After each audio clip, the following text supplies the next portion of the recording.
Yo guys, what's up? How's it going? So you can see here, one OK. I had some options. I had an option expire in the money. I had a $65 put, and you can see it closed at $64.72.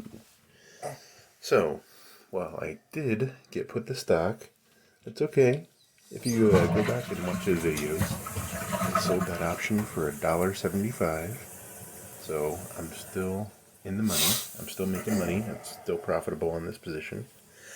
Plus, there are many other positions that I had sold previously in 1OK, any other puts, that brings my cost basis all the way down to like $58.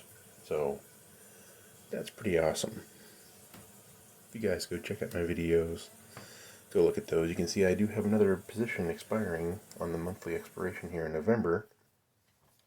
So be sure you guys subscribe for that one.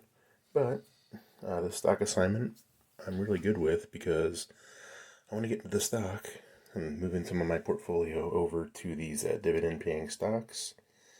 And I'll be doing that more in the future. So be sure to subscribe if you're interested in making passive income and dividend paying stocks that are hopefully more stable.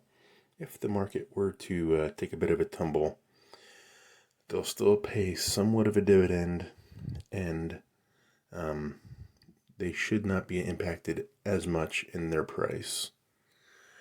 Alright guys, be sure to subscribe. Thanks for watching.